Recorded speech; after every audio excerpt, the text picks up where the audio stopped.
Hello বন্ধুরা, কেমন আছো? বন্ধুরা, আজকে আমি সকালে একটা ভিডিও আপলোড করছিলাম। তো সেখানে আমি ইউএসডি মার্কেটের আজকে অ্যানালাইসিসটা দেখাইছিলাম যে মার্কেটটা যদি এখানে আসে তখন আমি ট্রেড নেব। তো মার্কেটটা আর এখানে আসে নাই। তো মার্কেটটা যদিও এখানে আসলে আমি এখান থেকে ট্রেড না নেওয়ার পরিকল্পনা ছিল, কারণ আমি টার্গেট করছিলাম এখান থেকে এন্ট্রি নেওয়ার পরে যারা এন্ট্রি নেবে তাদের রিটেলারদের এন্ট্রিটা হার্ন করার পরে হয়তো বা মার্কেটটা এই এসএলটা নেওয়ার পরে মার্কেট এখান থেকে পুল ব্যাক দিবে, এখান থেকে একটা রিয়েল এন্ট্রি হবে। তো সেজন্য মার্কেটটা এখানে আসে না, কিন্তু আমি মার্কেট এই জায়গার মধ্যে যে সেলের এন্ট্রিগুলো দিচ্ছে যতগুলো, আমি একটা তো এন্ট্রি নেই নাই, কারণ আমার টার্গেট ছিল মার্কেট বাইরে যাবে। তো আমি এই সেলারদের সাথে যাই নাই। আমি জানতাম যে এই সকল সেলাররা এখানে ট্র্যাপ হবে এবং তাদের এসএল চলে যাবে। তো দেখেন মার্কেটটা, হ্যাঁ, এই এই লিকুইডিটা নেওয়ার পরে, এই পুলব্যাকের লিকুইডিটা নেওয়ার পরে মার্কেট এখান থেকে আরেকটা পুলব্যাক দিছে। তো এই লিকুইডিটা এটা হার্ন করছে। তো হার্ন করার পর এখানে যে লিকুইডিটা, তো এখান থেকে আবার নিয়ে নিছে। তো এখান থেকে নেওয়ার পরে মার্কেটটা যখন এখান থেকে একটা পুলব্যাক দিয়েছে, তখন আমি বুঝতে পারছি মার্কেট এখান থেকে একটা বাই ট্রেন্ড ফলো করতে পারে। তো সেই জন্য আমি এখান থেকে অলরেডি এন্ট্রি নিয়ে নিয়েছিলাম সকালবেলায়। তো আমি কাজে ছিলাম, তো এখন মার্কেটটা দেখতে পারি নাই বা তোমাদের সাথে শেয়ার করতে পারি নাই। তারপরে এটা আমার প্রফিট হয়েছে। তো যাওয়ার পরে এখান থেকে আবার মার্কেটটা সেলিং আসছে। তো সেলিংয়ের মধ্যে যখন প্রেশার ক্রিয়েট করছে, একটা বড় শুটিং স্টার হয়েছে, এখানে লিকুইডিটি, এই ক্যান্ডেল লিকুইডিটি এটা সুইপ করে ফেলছে, তখন আমি এন্ট্রি নেই নাই। আমি অপেক্ষায় ছিলাম ডাবল কনফার্মেশনের। তো এখন আর তারপর আরেকটা রেড ক্যান্ডেল ক্রিয়েট করছে, তারপর আমি ট্রেড নেই নাই। আমি চাচ্ছিলাম যে উপর থেকে ট্র্যাপ করে তারপরে নিচে আসুক, বাট উপরে আর যায় নাই। তারপরে তিনটা ক্যান্ডেল ক্রিয়েট করার পরে আরেকটা সেলিং ক্যান্ডেল ক্রিয়েট করার পরে আমি ট্রেডটার সাথে সাথে নিয়ে নিয়েছি, কারণ আমার মনে হচ্ছে মার্কেটটার উপরে যাবে না। তো এখান থেকে মার্কেটটা ট্রেন্ড তার ফলো করবে। তো আমার মনে করেন যে 9 AM এবং 15 AM এর নিচেও মার্কেট চলে আসছে। তো আমার স্ট্র্যাটেজি অনুযায়ী এখান থেকে আমার এন্ট্রি নিয়ে নেওয়ার সময় হয়ে গেছে। তো আমি ট্রেডটা এখন অলরেডি রানিং আছে, আপনাদেরকে দেখাচ্ছি ট্রেডটা। এই যে আমার ট্রেডটা এখন রানিং চলতেছে এখানে। তো এখানে আমার স্টপ লস হইলো $3.60, আর টিপি হইলো $5.96। তো দেখা যাক, এখানে প্রায় আবার এসে ট্রেডটা আপনার 1:, আপনার 1.5। তো ছোট ছোট ট্রেড নেওয়ার চেষ্টা করি, আমি বড় ট্রেড নেই না, কারণ আমি ছোট ট্রেডার বিগিনার। বড় ট্রেড নিলে বড় এসএল যাবে। তো সেজন্য আমি ছোট ছোট মুভ ধরার চেষ্টা করি। আপনি যখন মাছ ধরতে যাবেন, আপনি বড় মাছ শুরুর দিকে ধরতে পারবেন না, আপনি ছোট ছোট মাছ ধরে আপনার মাছ ধরা শিখতে হবে। এক সময় আপনার অভিজ্ঞতা বাড়লে আপনি বড় মাছ ধরতে পারবেন। তো বন্ধুরা, এখন তো আপনার রাত হয়ে গেছে, মার্কেট হয়তো বা আমার এসএলও নিতে পারে। তো আমি ট্রেডটার পর্যবেক্ষণ করতে পারবো না, আমি হয়তো রাতে ঘুমিয়ে থাকবো, দেখা যাক কী হয়। যদি পর্যবেক্ষণ করতে পারতাম তাহলে আমার 50% আসার পরে আমি আমার এসএলটা মডিফাই করতে পারতাম। কিন্তু এখন যে সময়, এখন মডিফাই করা যাবে না, কারণ মডিফাই করতে গেলে যে কোনো সময় একটা উইক এসে আমার এসএলটা নিয়ে নেবে। তো দেখা যাক। আর আমি আরেকটা প্রেডিকশন বলে দিই, সেটা হচ্ছে যারা কালকে ট্রেড নেবেন, তো এখান থেকে যদি এই 22 জুনটা যদি ভেঙে দেয় মার্কেট, ভেঙে দেওয়ার পর যদি মার্কেট এরকম একটা ঠিক এভাবে ভেঙে দেওয়ার পরে মার্কেট যদি উপরে গিয়ে মার্কেট আবার যদি এখান থেকে নিচে চলে আসে, তখন আপনারা একটা সেল ট্রেডে এন্ট্রি নিতে পারেন। হ্যাঁ, এর উপরে এসএল দিয়ে আমি এভাবে নেবো, সেজন্য আমি প্রেডিকশন করে রাখছি, দেখা যাক কী হয়। তো বন্ধুরা, যারা ট্রেডিং করতে চান তারা মনে করেন যে ট্রেডিং করতে পারেন। ট্রেডিং একটা সেফ ব্যবসায়ী, যদি আপনি বুঝে শুনে রুলস রেগুলেশন মেনে ট্রেড করেন। আর যদি আপনি একদিনেই বড়লোক হয়ে যেতে চান, মুকেশ আম্বানিকে গরিব বানিয়ে ফেলবেন, আপনি মুকেশ আম্বানি থেকে বড়লোক হয়ে যাবেন এবং আপনার ক্যাপিটালে সব টাকা ডেলে সব টাকা দিয়ে আপনি ট্রেড নিতে থাকেন, যে একদিনের ভিতরে সব কিছু আপনি করে ফেলবেন, সব অ্যাচিভ করে ফেলবেন, তাহলে ট্রেডিং আপনার জন্য জুয়া। আর যদি আপনি একটা রুলস মেনে ট্রেড করেন, তাহলে ট্রেডিং আপনার জন্য ভালো। একটা জিনিস চিন্তা করেন, আপনি একটা ব্যবসা দিলেন 1 লক্ষ টাকা অ্যাডভান্স দিয়ে, এবং প্রতি মাসে দোকান ভাড়া 15,000 টাকা। তো প্রতি মাসে দোকান ভাড়া আছে 15,000 টাকা, এখানে আপনার স্টাফ রাখলেন একটা, তার বেতন দিলেন ধরেন আপনি 6,000 টাকা, আর নিজে তো কাজ করলেনই। তাহলে 15,000 আর 6,000 হলে 21,000 টাকা, এবং দোকানে আদার্স যে আপনার ইলেকট্রিসিটি বিল আছে বা এবার এসে মিলে ধরেন আরও 3,000 টাকা। তো এখানে আপনার 21 আর 3 হলো 24,000 টাকা। তো 24,000 টাকা হলে আপনার আপনার প্রতিদিন আপনার 600 টাকার মতো, মেবি 600 না, সরি 800 টাকার মতো আপনার প্রতিদিন কস্ট যাবে, যেটা আপনার ব্যবসা হোক আর না হোক, প্রতিদিন আপনার 800 টাকা দিতে হবে। তো একটা জিনিস দেখেন, তো আপনি যদি ট্রেডিং করেন, তো আপনি ট্রেডিং করার পরে যদি আপনি 50,000 টাকা ডিপোজিট করেন ট্রেডিং মার্কেটে, $500 বা 470-80 ডলারের মতো। তো আপনি ট্রেডিং যদি শুরু করেন, যদি আপনি যদি ডেইলি টার্গেট যে আমি অনলি $800 স্টপ লস দেব, যেমন আপনার ব্যবসার ক্ষেত্রে $800 আপনি স্টপ লস দিবেন, আবার টেক প্রফিট দিলেন ধরেন আপনি 1500 থেকে 2000 টাকা। তো এইভাবে যদি আপনি ট্রেড করতে থাকেন, ট্রেড যদি হয় আপনি যদি আপনি ট্রেড আপনার স্ট্র্যাটেজি অনুযায়ী যদি ট্রেড পান তখন আপনি ট্রেডটা নিলেন, আর যদি স্ট্র্যাটেজি অনুযায়ী ট্রেড না পান আপনি নেওয়ার দরকার নাই, আপনার টাকাটা আপনার বাইচে গেল। আর স্ট্র্যাটেজি অনুযায়ী ট্রেড পাইলে প্রফিট হবে, প্রফিট না হলে লস হবে, কিন্তু লস তো আপনার $800 বেশি আর হবে না, কারণ আপনি স্টপ লস দিতে পারতেছেন। তো আপনি কখনো $800 উপর স্টপ লস দিবেন না, কারণ আপনি এটা আপনার একটা ব্যবসার মতো দেখবেন যে প্রতিদিন আপনার এই মার্কেটে ভাড়া দিতে হবে $800।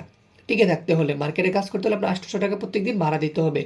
তা এর বিনিময়ে আপনি যেটা প্রফিট করবেন সেটা আপনার থাকবে, তো অনেকদিন আপনার প্রফিট হবে। ব্যবসার মধ্যে কিন্তু আপনি একদিন যদি 2000 টাকা কামান, আপনি একটা দোকানে ব্যবসা করে আপনার কিন্তু $800 দিতে হবে, তাই না? মাস শেষে আপনার বেতন দিতে হবে, দোকান ভাড়া দিতে হবে। কিন্তু ট্রেডিং মার্কেটে কিন্তু আপনি যদি লস না হয়, স্টপ লস হিট না হয়, তাহলে কিন্তু সেই টাকাটা আপনার দিতে হবে না। তাহলে অন্য ব্যবসা থেকে ট্রেডিং ব্যবসা আরও সহজ এবং আরও লাভজনক যদি আপনি বুঝে করতে পারেন। আর আপনার মান্থলি যদি আপনি 24,000 টাকা মার্কেটে আপনি একটা স্টপ লস ফিক্সড করে ট্রেড করেন, আপনি দেখবেন প্রতি মাসে হয়তো বা যদি আপনি ভালোভাবে রুলস মেনটেন করে ট্রেড করেন, হয়তো বা আপনার মাসের মধ্যে 30টা আপনি ট্রেড নিলেন, তার মধ্যে হয়তো বা আপনার 21 যদি ভালো হয় আপনার 20টাই প্রফিট হবে, 10টা লস হবে। তো এবার এসে দেখবেন আপনি মোটামুটি ভালো প্রফিটে থাকবেন। তো ট্রেডিং করতে গেলে সবার আগে হচ্ছে রুলস। ভাগ্য কোনো ট্রেডিংয়ে কাজ করে না, ভাগ্য কোনো কিছু না। ভাগ্য হইলো বাকিটা সৃষ্টিকর্তার হাতে, যদি আপনার প্রতি সহায় হয় সৃষ্টিকর্তা আপনাকে একটা ভালো বেটার লাইফ দিবে এবং আপনাকে আর্নিং সোর্স বাড়িয়ে দেবে। কিন্তু সৃষ্টিকর্তা আপনাকে ভালো ভাগ্য বা লাইফ দেওয়ার জন্য আপনার নিজের ভিতরে ডিসিপ্লিন আনতে হবে, একটা নিয়ম নীতির ভিতরে আপনাকে রাখতে হবে। আপনি যদি কোনো নিয়ম নীতির তোয়াক্কা না করে মন যা চায় ইমোশন নিয়ে ট্রেড নিতে থাকেন, তাহলে কিন্তু কখনো আপনি ট্রেডিং দেখে ভালো সুফল আশা করতে পারেন না। কিন্তু রুলস রেগুলেশন মেনে যদি নিয়মিত আপনি ছোট ছোট ট্রেড করতে থাকেন এবং আপনি স্টপ লসটা আপনি মেনে চলেন, তখন আপনি ভালোই ইন দ্য মান্থ একটা ভালো একটা রেজাল্ট পাবেন। হয়তো বা 1 মাস 2 মাস 3 মাস কন্টিনিউ করার পর আপনি বুঝতে পারবেন না। ট্রেডিং কখনো ডেমো টাকা দিয়ে শেখা যায় না, ডেমো ডলার দিয়ে কখনো ট্রেডিং হয় না, কারণ ওখানে আপনি ইমোশন কাজ করে না। ট্রেডিংয়ের সবচেয়ে বড় ফ্যাক্ট হলো ইমোশন কন্ট্রোল করা। তো আপনি যখন রিয়েল মানি দিয়ে ট্রেড করবেন তখনই আপনার ভিতরে ইমোশন কাজ করবে। ট্রেড লাভে গেলে ইমোশন কাজ করবে, লসে গেলে ইমোশন কাজ করবে। আর ইমোশনের সাথে নিজেকে যুদ্ধ করে নিজেকে স্থির রাখাটাই হলো ট্রেডিংয়ের মধ্যে সবচেয়ে বড় সফলতার মূল চাবিকাঠি। আপনি ট্রেডিংয়ে প্রফিট হলেও বেশি খুশি হওয়ার, বেশি এক্সাইটমেন্ট হওয়ার কোনো কিছু নাই, এবং লস হইলেও ডিপ্রেশনে চলে যাওয়ার কোনো কিছু নাই। এটা একটা রুলস মেনে কাজ করতে হবে যে ট্রেডিংয়ে লাভও হবে লসও হবে, এটা মেনেই আপনার ট্রেডিং করতে হবে। আপনি ট্রেডিং করার সময় আপনি বোর্ডের মধ্যে লিখে রাখতে পারেন ট্রেডিংয়ে লাভ হতে পারে, লসও হতে পারে। কোনোটার মধ্যে আমার ইমোশন এবং আমার সেন্টিমেন্ট এবং আমার ভিতরে যে আমার যে মাইন্ডসেট কোনোটাই যাতে প্রভাবিত না হয়। তো সেইভাবে যদি আপনি ট্রেডিং করেন, আশা করি অন্য অন্য সাইডের থেকে ব্যবসা থেকে ট্রেডিং মার্কেটে আপনার সাকসেস হওয়ার সম্ভাবনা সবচেয়ে বেশি। তো ধন্যবাদ বন্ধুরা, দেখা যাক কালকে কী হয়। ট্রেডিংয়ে আমার এটা প্রফিট হতে পারে, লস হতে পারে, পুরোটাই মার্কেটের উপরে। মার্কেট ইজ সুপ্রিম, মার্কেট যেটা দেয় সেটাই আমি মেনে নেব। মার্কেটের সিদ্ধান্তই বড় সিদ্ধান্ত, আমরা জাস্ট প্রেডিকশন করতে পারি। অনেক সময় আমাদের প্রেডিকশন অনুযায়ী মার্কেট যাবে, অনেক সময় যাবে না, কারণ মার্কেট আমাদের প্রেডিকশন অনুযায়ী সবসময় চলবে বিষয়টা কিন্তু তা না। কিন্তু আমরা যেটা করতে পারি আমাদের কতটুক লস হবে সেটা নির্ধারণ করে দিতে পারি। যেমন আমি এখানে আমার $3.60 লস হওয়ার নির্ধারণ করে দিছি, মার্কেট আমার এর বিপরীতে গেলে আমার এর চেয়ে বেশি লস হবে না। আর আমি প্রফিটটা আমি $6 কাছাকাছি দিলাম, যে মার্কেট আমার প্রেডিকশন অনুযায়ী গেলে আমার $6 প্রফিট হবে, তারপর প্রায় 1:2 কাছাকাছি। তো দেখা যাক মার্কেটে কী করে। এখন মার্কেটে আমার $1 প্রফিট চলতেছে, বাকিটা কালকে দেখা যাবে। মার্কেটটা আমার একটা কথা বলে দিই, ইউএসডিতে যখন আপনারা জিরো অ্যাকাউন্টে ট্রেড করবেন তাহলে আপনার প্রতি এই আমার যে 0.02 লটে ট্রেড করছি, এখানে আমার 14 সেন্ট বুকার ফি গেছে। তো এখনও যদি আমি ট্রেডটা ক্লোজ করি, তাই এখনও প্রায় আমার 70 সেন্টের কাছাকাছি, 70-80 সেন্টের কাছাকাছি আমার প্রফিট থাকবে। এখন যেহেতু আমার 98 চলে আসছে, কারণ আমার এখানে বুকার সেন্ট গাছছে মাত্র 14 সেন্ট। তো ইউএসডিতে বুকার যে আপনার ইয়াটা কাটে, লেভারেজটা কাটে, স্প্রেডটা কাটে, স্প্রেডটা খুবই কম কাটে। যাই হোক বন্ধুরা, ধন্যবাদ।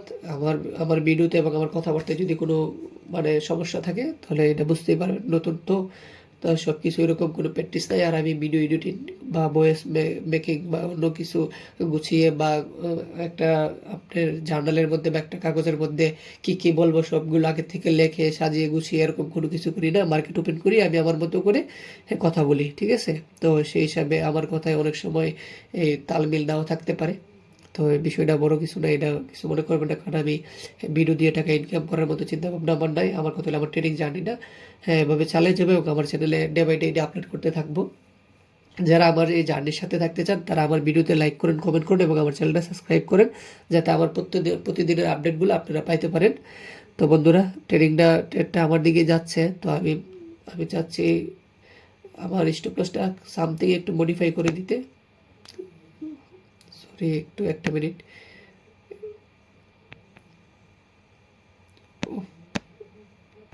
এই এই এই সেটিংটা আমার বিরক্ত লাগে।